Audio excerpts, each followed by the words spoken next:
This mescal, 2025, I made a journey I had avoided for years, back to my homeland, Tigray. For so long, fear kept me away. The memories of war still echoed, villages attacked, people kidnapped, lives shattered. But this year, something felt different. Hope was calling. As I drove north, the landscapes felt both familiar and new.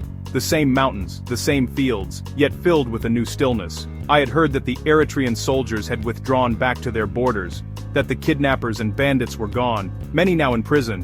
And when I crossed into Tigray, I saw it myself, life returning.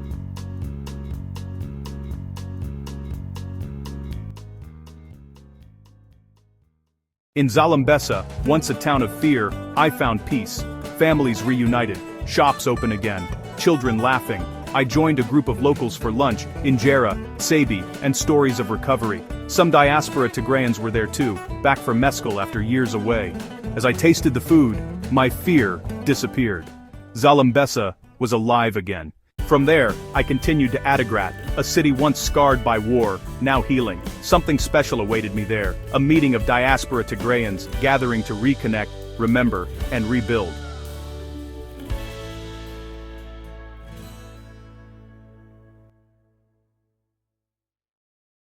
The air was filled with joy and the smell of home cooking, berbere, roasted meat, coffee, and wine.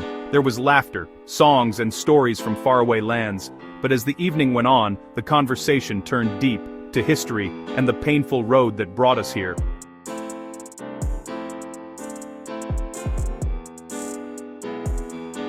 I heard the TLF were all destroyed because they opposed the TPLF. Some say they were only prisoners, others say worse. No one really knows. Rumors filled the air, half-truths passed through time. Then, one man, Shento, stood up. My brothers and sisters, let us be careful. Much of what we say is hearsay. History is not a story to be twisted by memory. Some TLF members were released, some returned to university, and some were lost because they took arms against their own. Let us remember them with honesty.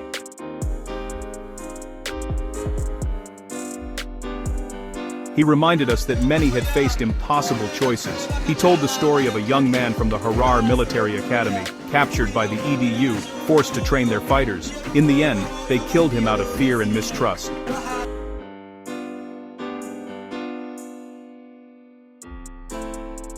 That story silenced the room. It reminded everyone how division had destroyed lives. Then, someone raised the question of Eritrea.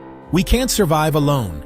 Tigray and Eritrea. We share the same blood, the same mountains. Yes, our future depends on helping each other. No peace for one means no peace for the other. By the end of the night, the arguments had turned into laughter again. Plates were refilled, glasses raised, the past acknowledged, but the future embraced. The next day, the Tsimdo, a traditional gathering of unity. People came together to share food, dance, and gratitude. In every smile, I saw resilience. In every song, forgiveness. It was not just a celebration, it was a declaration that Tigray is still alive, still proud, still hopeful.